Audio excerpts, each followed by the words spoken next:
नाज़रीन, रुपया पैसा में आपको खुश आमदीद कहते हैं। मैं हूं अली नासिर। आज जिस मौजू के ऊपर हमने बात करनी है वो तो है रियल एस्टेट और बजट के असरात रियल एस्टेट के ऊपर।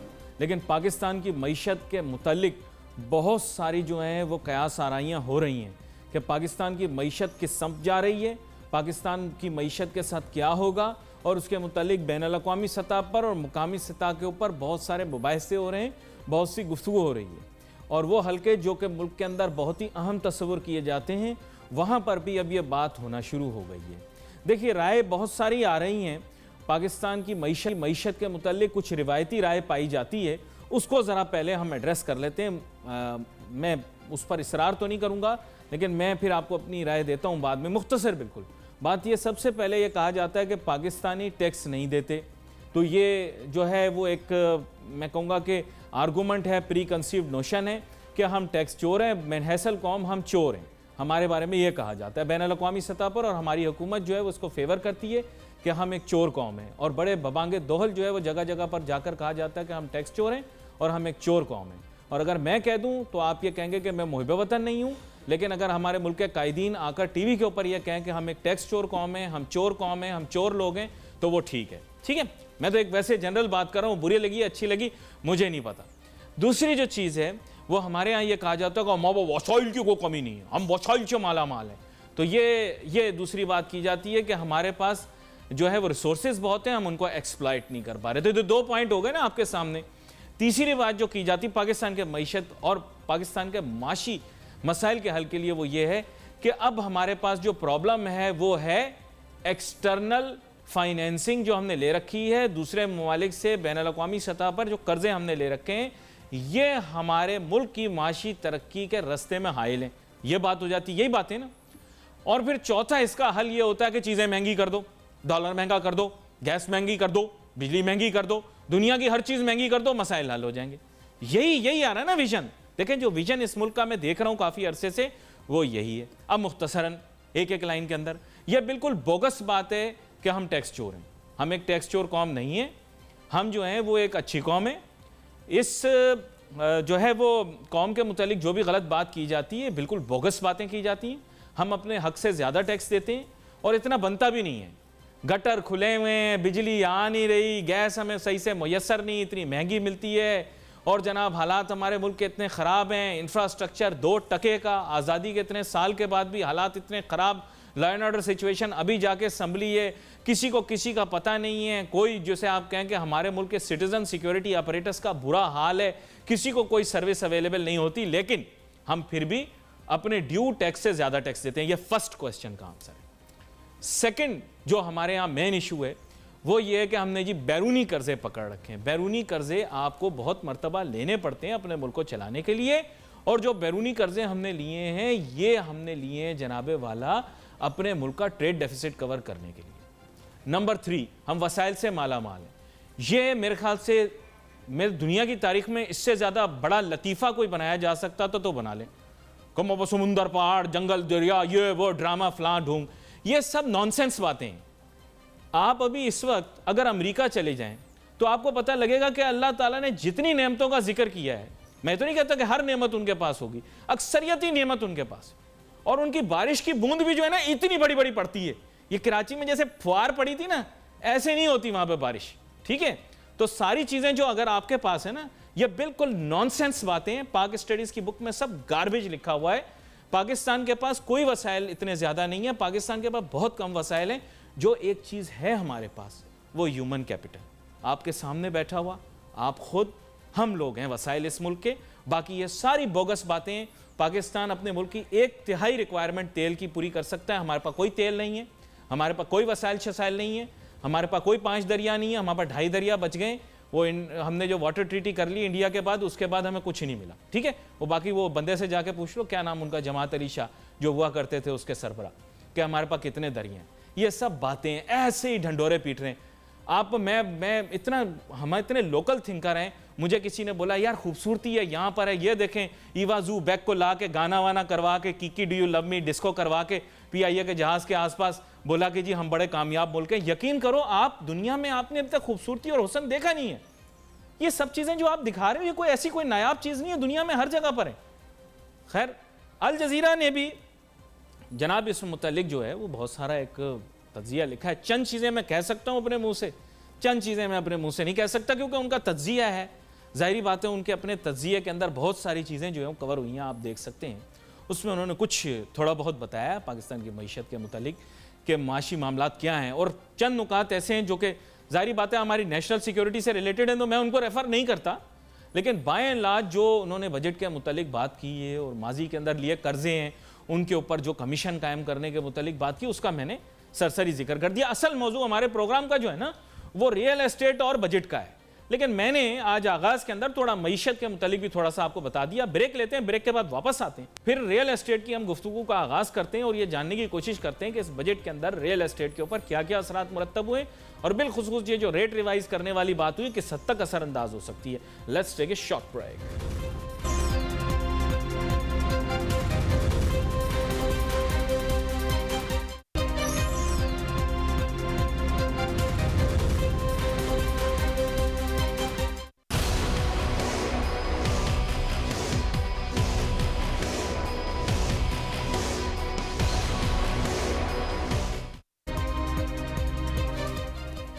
नाज़रीन वेलकम बैक आफ्टर ब्रेक। गुफ्तगू हमारी अब शुरू होगी जनाब वाला रियल एस्टेट और बजट के मुतालिक बात करेंगे। हमारे साथ यहाँ कराची स्टूडियोज़ में मौजूद हैं जनाब नोमान ताबानी साहब जो कि कन्वीनर हैं FBR वैल्यूएशन टेबल और टैक्सेशन सब कमेटी के आबाद के रेलिवेंट पर्सन हैं इस शोबे के, और हमारे साथ टेलीफोन लाइन के ज़रिए हमें ज्वाइन कर रहे हैं सिंध असम्बली के अंदर अपोजिशन लीडर जनाब फिरदौस शमीम नकवी साहब जो कि साबिक चेयरमैन आबाद भी रहे हैं।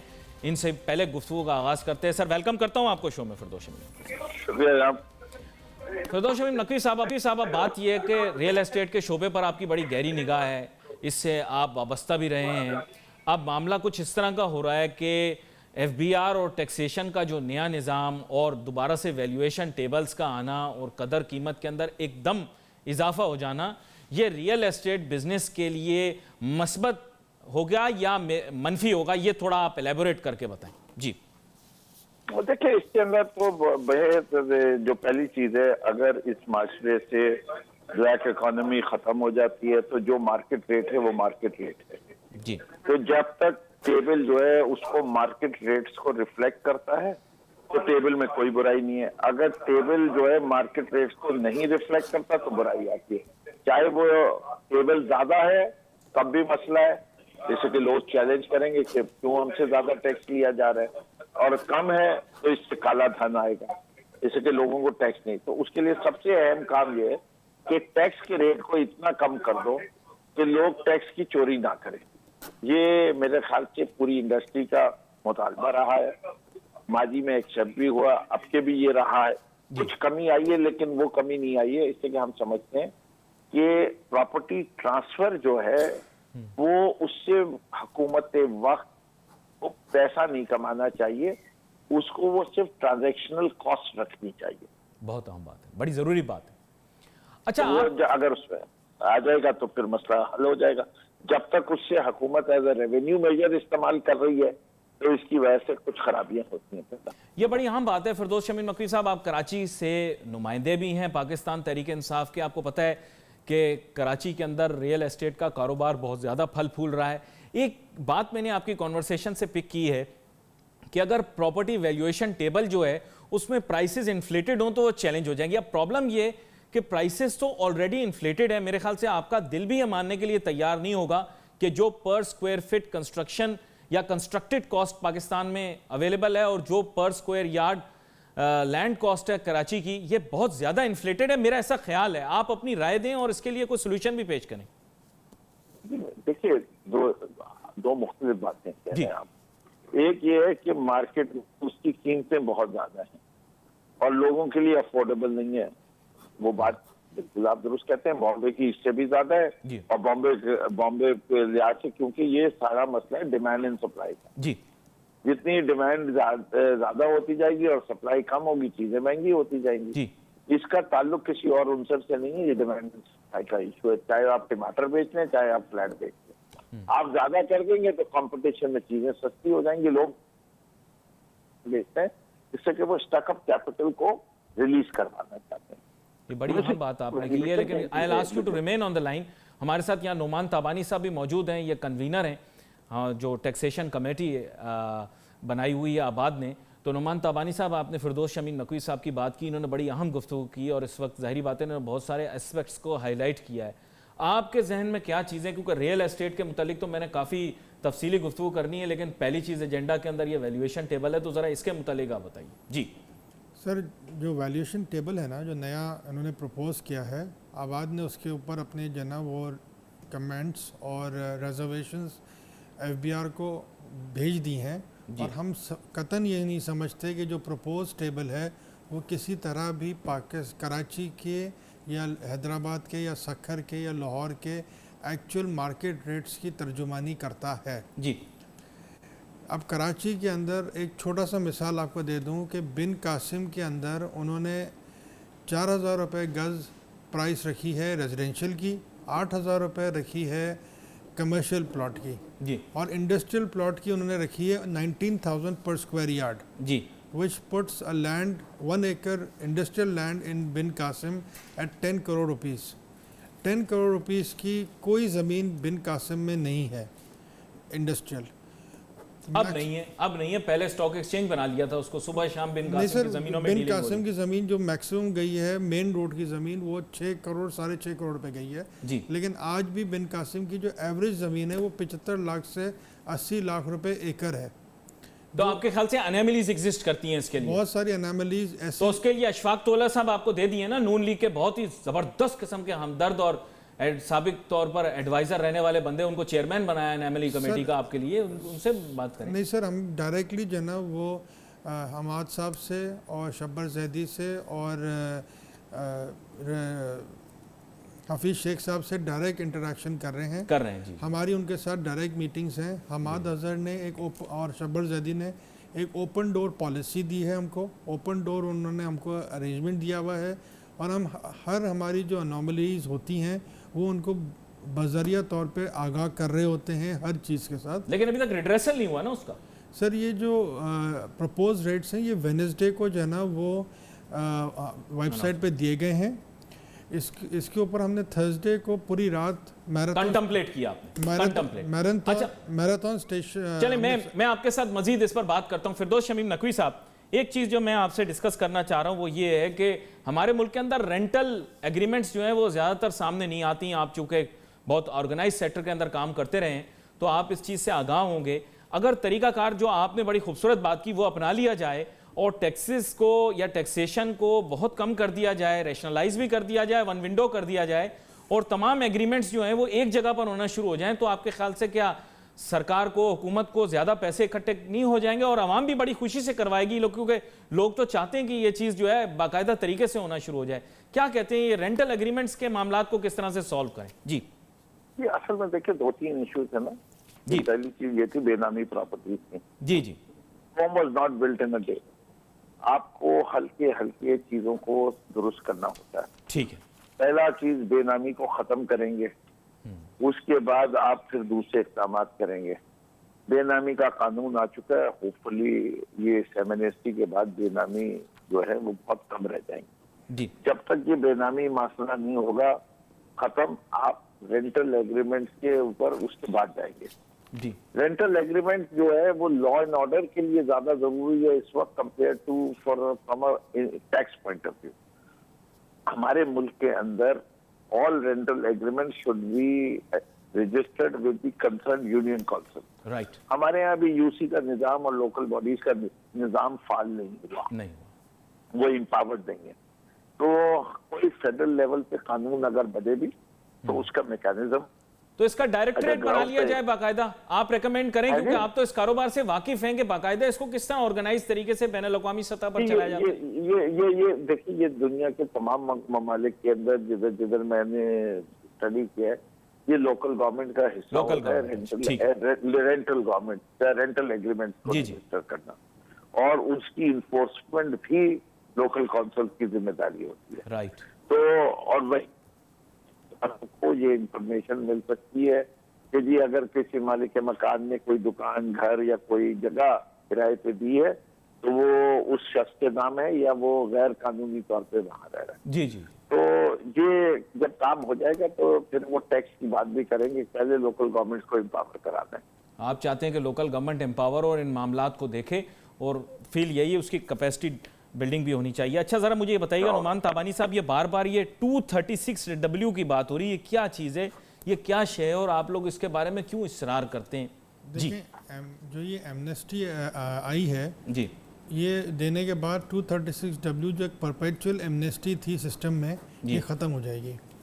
होता क्या होता है कि अगर कोई भी बंदा प्रॉपर्टी ख़रीदता है तो जो कलेक्टर वैल्यू और FBR वैल्यू का जो डिफरेंस था जी, वो अपनी बुक्स में, उसके बाद अगर वाइट मनी नहीं है या उसकी बुक्स में इतना कैपिटल अवेलेबल नहीं है तो वो 236W पे करके अपनी जो वो डिफरेंशियल अमाउंट थी उसके ऊपर एक 3% सरचार्ज देके अपनी बुक्स को वाइट कर लेता था। राइट। तो वो एक परपेचुअल एमनेस्टी थी जो एक अनोमली थी इन एनी टैक्सेशन सिस्टम। तो अब वो नहीं रहेगी? अब वो नहीं रही है।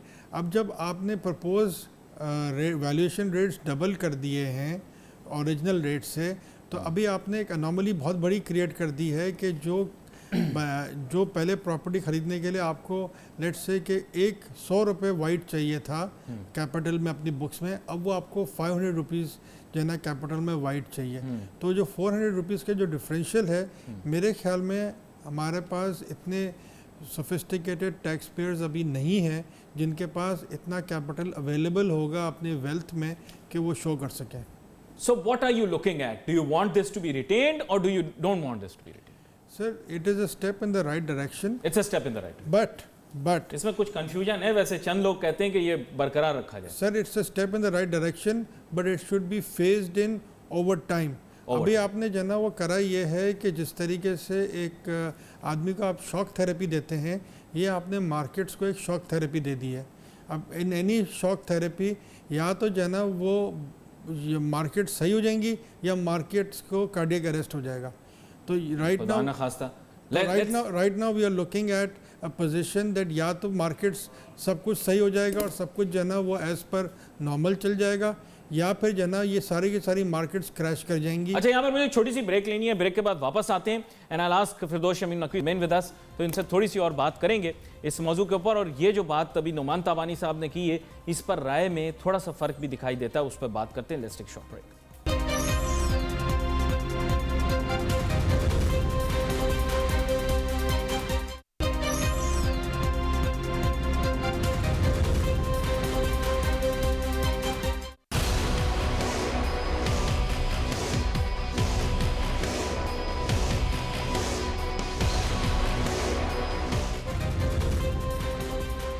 Welcome back after break. Firdaus Shamim Naqvi साहब की जानिब अब मैं जाऊंगा।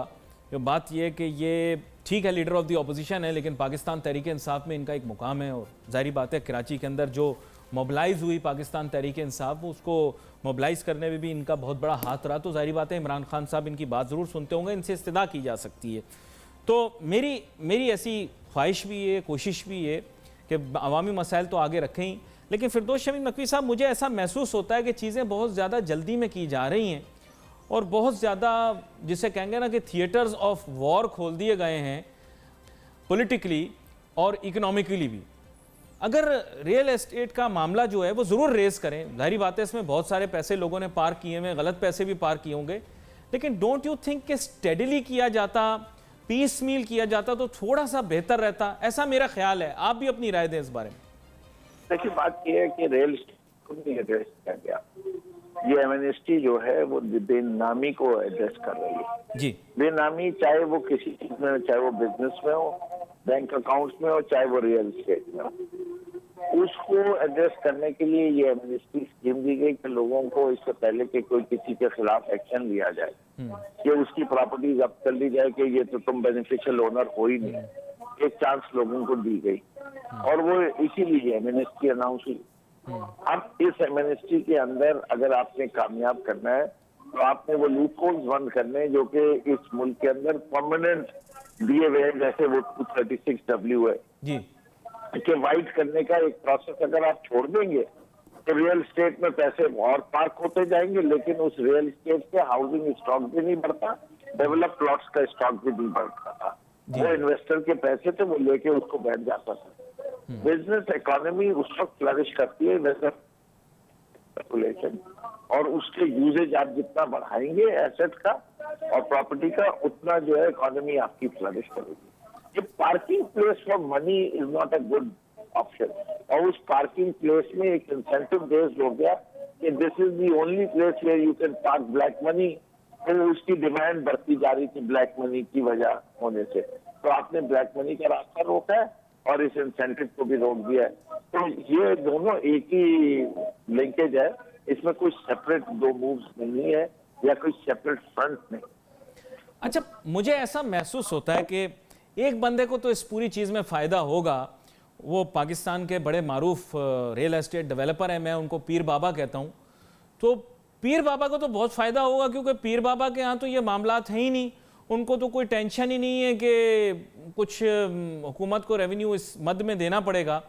तो डोंट यू फील कि यहाँ पर the populace would perhaps be taking the Brunt of these taxes, whereas he might end up being the beneficiary in the sense कि वहाँ पर प्रोसेस और सिस्टम थोड़ा सा फ़र्क है, and I think that he is within the system, however he will be using his own systemic approach, और may be वो उनके ऊपर इतना ज़्यादा ये नहीं आएगा। क्या कहते हैं आप?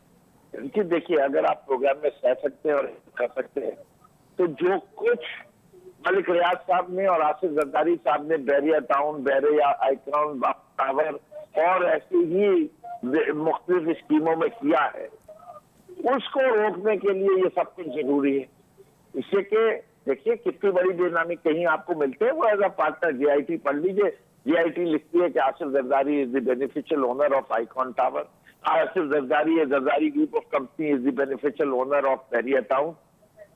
सर ये बहुत बड़ा क्लेम कर रहे हैं सर, आप बहुत बड़ा क्लेम कर रहे हैं। देखिए मुझे मैं जीआईटी रिपोर्ट को रेफर कर रहा हूँ, इंटरनेट पे अवेलेबल है, आप पढ़ लीजिए। अभी न्याज के केसेस में आएगा, मलिक रियाज साहब ने जो रेट किया है पाकिस्तान के कवानीन का, उसके अंदर जो कुछ सुप्रीम कोर्ट ने फैसला दिया, अब तो हम डिस्कस कर सकते हैं। I don't think so it's a good judgement. It is telling people that if you are willing to pay money you can get away with anything.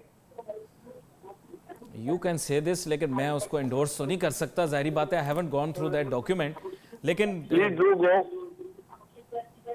जी आप कुछ कह रहे हैं? क्या जरूर पढ़िए, वो पढ़ने वाला डॉक्यूमेंट है। चले भाई, आजकल आप लोगों की हुकूमत है, आप कुछ भी कह भी सकते हैं, लेकिन बात यह कि I will have to go through that document. Noman Tabani साहब, अब बात यह कि मैं उस मौजू पर आपको नहीं कहूँगा, क्योंकि आपने एक लम्हे के लिए अपनी सांस रोक ली, क्योंकि आपने कहा कि भाई ये कहीं इस मामले में बेवजह आप लोगों की इनपुट ना आ जाए। आबाद वालों की पहले भी आप लोग बहुत लंबे लंबे उनके साथ पंगे लेते रहे, लेकिन मैं एक वैसे बात कर रहा हूँ कि बाय एंड लार्ज देखें, इसके माने ये हैं कि स्पेकुलेशन, जैसे कहा फिरदौस शमीम नकवी साहब ने एक अहम एलिमेंट को एड्रेस किया उन्होंने, कि जो स्पेकुलेशन है उसको तो रुकना चाहिए ना, क्योंकि उस स्पेकुलेशन की वजह से रियल एस्टेट की बहुत ज़्यादा इन्फ्लेटेड प्राइसेस हो जाती है। उस दूसरी बात उन्होंने ये कहा कि जो मालकान है वो अपना नाम डिक्लेयर कर दें, असल में ये मकसद है उसका, और ये वो पहले वाजे कर चुके हैं कि it's should not be a revenue generating measure but a documentation measure. So by and large in principle ये कह रहे हैं कि चीज़ें ठीक हैं, तो ये इनकी राय है। आप क्या कहते हैं इस बारे में? सर मुझे ज़रा इस पॉइंट पे बोलने का मौका दीजिए। हाँ हाँ, आप बोल लें। I agree with Firdous Shamim Naqvi that the property transactions should not be heavily taxed so that beneficial owners या जो भी एक्चुअल ओनर है वो रजिस्ट्री फुल अमाउंट पे कराने के लिए उसको ये इम्पेटस मिले, ठीक है, ताकि लोग ये जो under reporting of property values है ये ना करें। Okay. Secondly, I fully endorse Firdaus Shamim Naqvi's view that constructed property should be encouraged and holding of properties that are not developed should be discouraged। ठीक है। इस बार जो उन्होंने प्रॉपर्टी की दो क्लासिफिकेशंस कर दी, एक कंस्ट्रक्टेड प्रॉपर्टी, एक non constructed property, I fully endorse that action. Okay, point taken. Now thirdly what needs to happen is that Pakistan के अंदर अगर प्रॉपर्टी प्राइसेस को स्पेकुलेटर्स को रोकना चाहिए, लेकिन एक नेचुरल प्रोग्रेशन है दुनिया भर के अंदर जो आता है, property prices keep space with inflation. जो आपकी इन्फ्लेशन होगी, और आप अगर 30-40 इयर्स किसी भी डेवलप इकोनॉमी में देखेंगे, उनका इन्फ्लेशन रेट और उनका प्रॉपर्टी का राइज का रेट मोर और लेस बराबर होता है, depending on the economic cycle.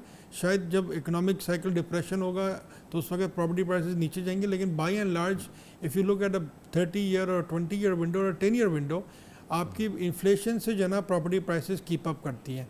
while delivering 6 to 8% rental returns. अगर हमारी property prices 6 to 8% rental returns देती हैं और जना वो इन्फ्लेशन के साथ कीप अप करती हैं, तो I think we have a vibrant property market, real estate market. Point taken. हमारे साथ होता ये है कि क्योंकि हमारे डिप्रेशंस जो हैं वो बहुत ज़्यादा इलोंगेटेड होते हैं, इसकी वजह से कभी कभी जो है ना वो हमारे जो नेगेटिव एंड पॉजिटिव जो आप ऐड करेंगे तो ऐसा लगता है कि जी बॉटम से राइज जो है वो 200% का है, लेकिन एक्चुअली अगर आप ओवरऑल आप 10 ईयर या 20 ईयर विंडो देखेंगे तो हमने हमारी जो प्रॉपर्टी प्राइसेस हैं has kept up with the real inflation. आप अगर So by and large, you are saying that it compensates the developer well. Just some concluding remarks from Firdaus Shamim Naqvi साहब, फिर क्योंकि मैं प्रोग्राम के अंदर वक्त बहुत कम है। जी फिरदौस शमीम नकवी साहब, I would like you to give some concluding remarks to build the confidence of real estate developers. जी। अच्छा, मैं समझता हूँ कि रियल एस्टेट डेवलपमेंट के लिए सबसे जो इम्पोर्टेंट चीज है इस पर वो है प्रोसेसेस को इम्प्रूव करना और इंफ्रास्ट्रक्चर की availability. This is the biggest problem with the real estate sector today is facing. बाकी inflation is a cause of supply and demand. अगर आपकी सप्लाई बढ़ जाएगी और डिमांड कम होगी, कीमतें घटेंगी। बड़ी एसेंशियल बात है। तो मैं समझता हूँ कि जो इस वक्त अगर मैं आबाद में होता तो मैं ये जो हमारी नक्शे के अप्रूवल्स की डिलेज है और इंफ्रास्ट्रक्चर की हासिल करने की डिलेज है, इसको एलिमिनेट करने के लिए एक बहुत एसेंशियल बात आपने की है। मेरी ख्वाहिश तो ये थी कि और भी मजीद बात होती, लेकिन वक्त बड़ा मुख्तसर है। आपका बहुत शुक्रिया दोनों मेहमानों का, आप शो में हमारे साथ शामिल हुए। नाज़रीन, we wait for your message on Facebook. Nasir, हमारी टीम को इजाज़त दीजिए। अल्लाह हाफिज़।